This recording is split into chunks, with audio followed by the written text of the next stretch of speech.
So the DS is one of the main reasons why we're here today. This is a brand new flagship scope that we came out with in the US this year. It's been available in Europe for 2 years now, but the demand was so high in Europe that it didn't make any sense to introduce it here and double the demand when the demand was so high that we couldn't make enough to satisfy the European demand. So we brought it out this year. The cool features of this scope: number one, it's a 5-25 by 52 regular manual rifle scope. So it is a digital range finding rifle scope. It's designed that you press a button, get a range, make your holdovers and make your shot. But you can also just use it as a regular old rifle scope, right? But the way that we go through it is, first off, it's a 40 millimeter tube. The reason why it's a 40 millimeter tube has nothing to do specifically with the erector size. It has far more to do with the internal components. There's a rangefinder inside. There is electronics for the Bluetooth and for the display that are inside. So there's a lot more inside this scope than in a regular rifle scope, which requires that 40 millimeter tube.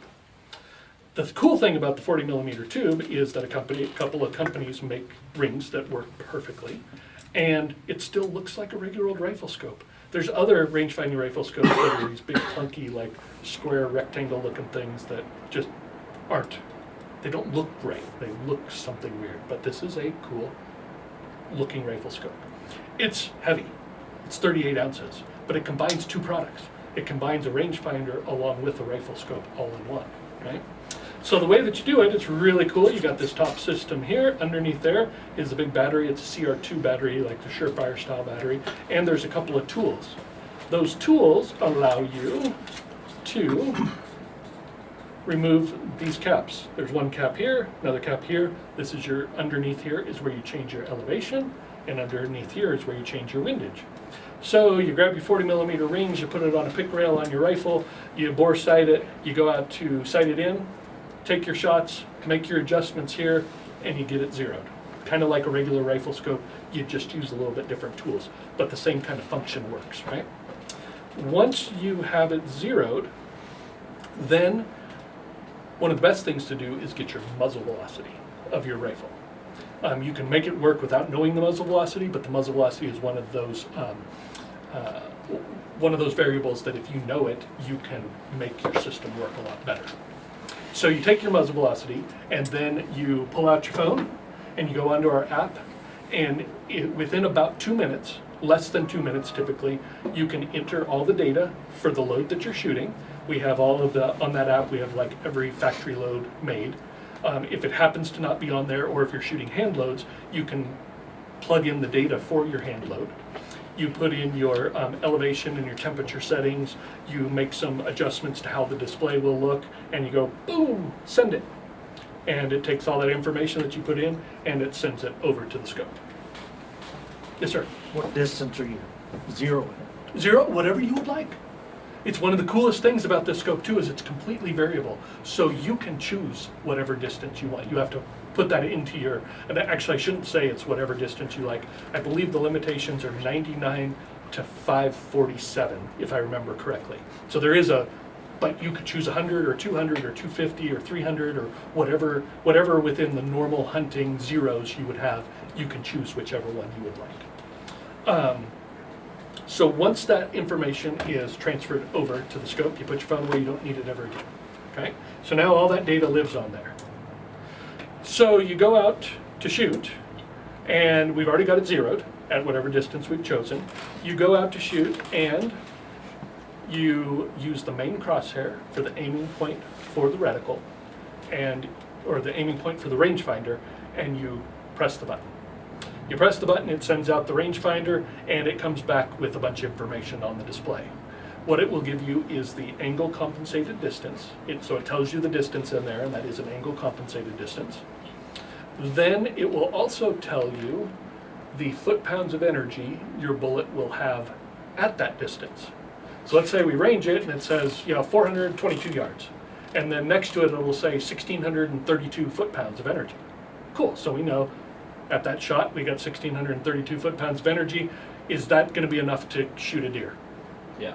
Yeah, right. Is it enough to shoot an elk? Oh yeah. Yeah. Mm-hmm. Typically, 1,500 to shoot an elk, 1,000 to shoot a deer. That is Debatable, but those are kind of the standards, right? So cool. So now we have a shot at 442 yards. We have 1,632 foot-pounds of energy. Awesome. We just did kind of an ethical double check. We checked to see if the long distance shot we're taking, if our bullet's going to have enough energy. It has nothing to do with whether we can make that shot. We're just talking about whether the bullet has enough energy to make the kill that you want to, right? Cool. So it gives you those two pieces of information. Then underneath it, underneath on the left side, underneath your foot-pounds of energy, it will display, typically it will display 5/10. And the 5/10 refers to what it will provide for you when you hit that distance is instead of the main crosshair, now a new crosshair will come up somewhere typically below the main crosshair. It will be an illuminated line with a center dot in there, and that is the new hold point for that distance. So we put it on 442, new line appears, you rise up, and you hold that new line, that new dot, boom, you make your shot. Well, what if the wind's blowing? We got to hold off for wind a little bit, right? We can't just hold dead on because we know the wind is going to push our bullet. That 5 and 10 is on that line that gets created. There are 2 hash marks on either side of the main crosshair. The first hash mark is for a 5-mile-per-hour wind, and the second one is for a 10-mile-per-hour wind. So you still have to know and find out how fast is the wind blowing. You either have to use environmental factors, or you have to pull out your Kestrel and hold it up and say, yes, I have a 7-mile-per-hour wind, or I have a 12-mile-per-hour wind or something. You have to figure that out, and you have to figure out from which direction it's blowing so that you can coordinate your shot appropriately, because very rarely does the wind blow at right angles, right? And very rarely does the wind blow constantly at one right angle. Especially in the mountains, the wind might be blowing this way, and then it's blowing that way, and then it's going up that way. You still have to read the wind and do all those things, but if you can do that, then you now have a way to hold off for those wind adjustments. And you can say, oh yeah, I got a 5-mile-per-hour wind and it's blowing from right to left. Cool, I can hold off into the wind by my 5-mile-per-hour hash mark, and that will all be calculated based on your load and how you set up your load in there. So it's all specific for your load that you put into that system. So now we have this cool deal where now we have this new aiming point, right?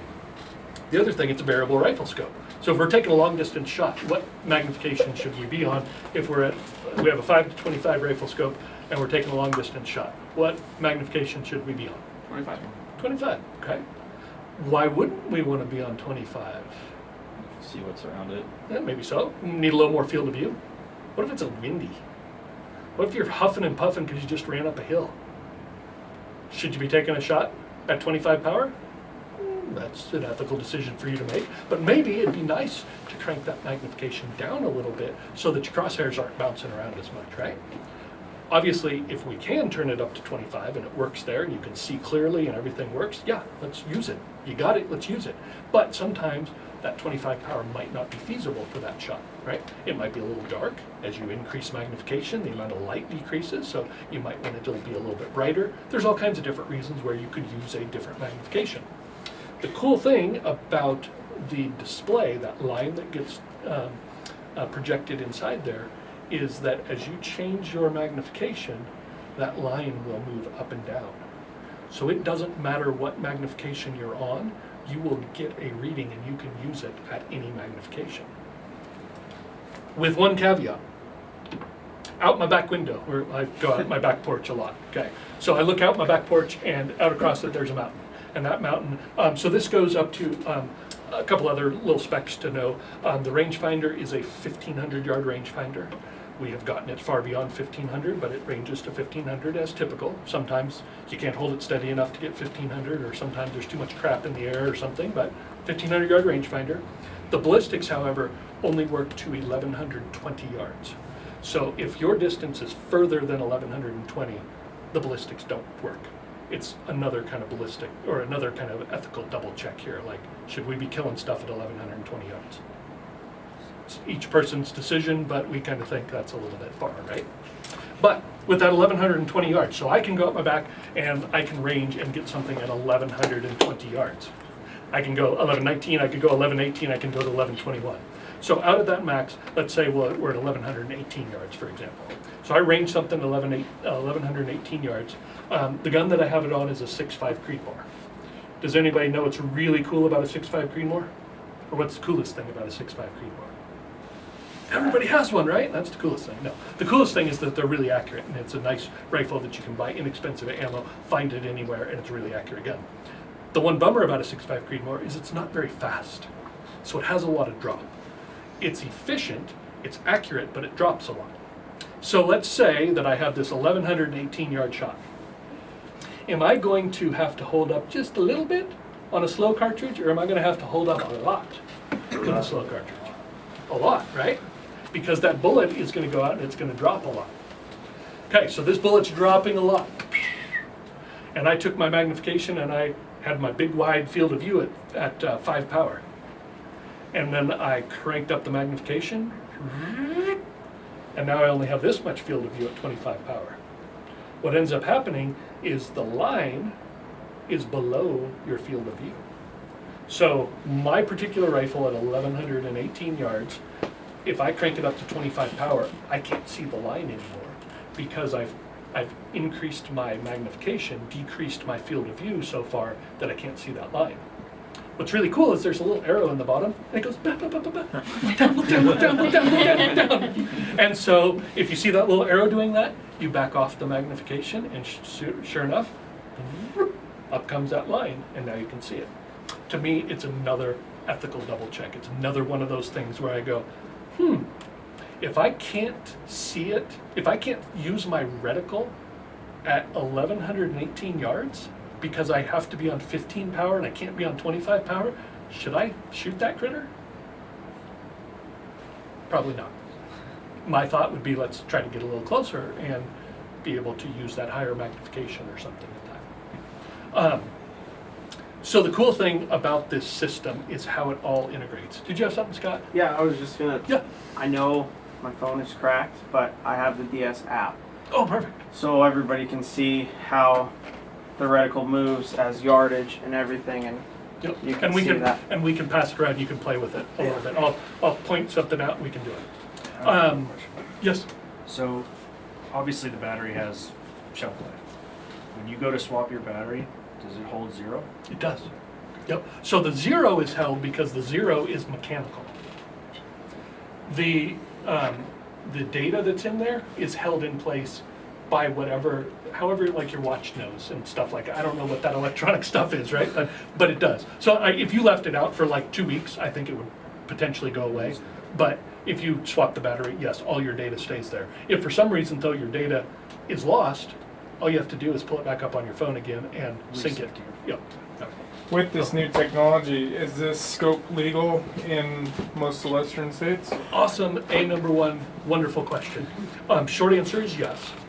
Long answer is that I am not a member of Colorado Parks and Wildlife, nor am I a lawyer, so I am not going to tell you 100% that it is, because each state is a little bit different Right. and everything there. What I can tell you in my discussions with Colorado Parks and Wildlife about this is that the biggest issue with this technology is projected light. And projected light is something like a flashlight that projects light, or like a Crimson Trace laser grip that projects light onto the target. And it's projected visible light. This projects light. A laser is a form of light. It projects light, but it's not visible light. So the visible light, so no visible light gets projected by this product onto the critter. Therefore, in Colorado, it is legal. If it projected visible light, it would not be legal. Even with the illuminated, Correct. So Secondary. that's where it becomes an issue, is because now you have light being projected visibly, right? Because you have this illuminated reticle, but it's not being projected onto the target, it's being projected in there. So red dot sights, illuminated reticles, all of those things, my understandings with my discussion with Colorado Parks and Wildlife, and I, like said, I want to talk to somebody other than the person who answers the phone, right? I went up the line a little bit to just get a feel for it, and it is legal per my discussion. Again, I would suggest that you figure that out on your own and definitely contact wherever you're hunting, whoever you're talking to about that, because there are states that say that there are things in here that are not legal. And it gets confusing in Colorado also because of the issues with archery. because on the bows, you can't have anything with a battery attached to your bow, except now you can put a camera on it, but you can't have anything else, and now you can use Nox, but you can't have anything, like, there's a lot of confusion, and people kind of take some things from what it says in archery to some things that it says about rifle scopes and combine them. The short answer is what is not legal in Colorado is those scopes where you like laser mark your target and say, boom, that's the target I want to shoot, and then you can take your rifle and you press the trigger over here and it doesn't go off until boom, it's in the right spot. That's some sort of other nanotechnology stuff that is not legal. But this is basically a rifle scope with an illuminated reticle. And so my understanding is Colorado, it's illegal. Most of the other western states it is, but there are a couple where it's a little fuzzy. So before I would take it to another state, I would absolutely be in touch with that other state to ensure that you're not breaking the law. Yes, sir. Who makes that other rifle scope we were talking about? The one that does this? Yeah. It's a company called Tracking Point, and it's basically illegal everywhere except maybe Texas. Might be legal in Texas, because pretty much anything's legal in Texas. So the cool thing about this system also is that it can work with any zero, any caliber, any gun, any setup that you want to do. You can put it on there and make it work. You can pull it off this one, put it on another one.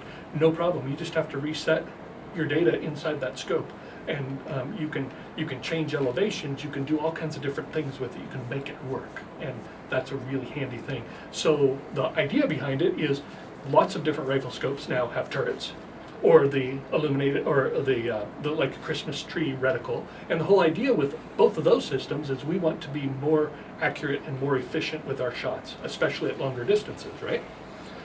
The ammo has gotten better, the rifles have gotten better, the optics have gotten better, so therefore we are pushing the limits of all of those, and not only to shoot steel targets and things like that, but now to shoot critters too.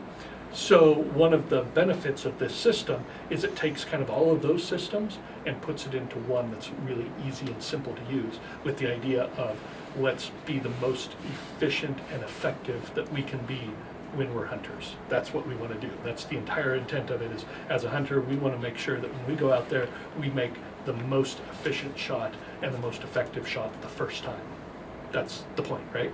And that's what the DS system is hopefully allowing people to do. So much less guesswork of taking your rangefinder and ranging it and going 432, 432, 461. Crap. Which one was right? Am I getting the elk or am I getting the bush behind it? 432, 461, which one is it? Well, depends on what kind of rifle you have, but that could be enough difference, right? And this helps that, because you can get set, get into your rifle, have that new system, make that shot. If you need to do a follow-up shot, hit it again, boom, do it over. It's quick and easy and gives it a much more ethical, efficient way of doing it.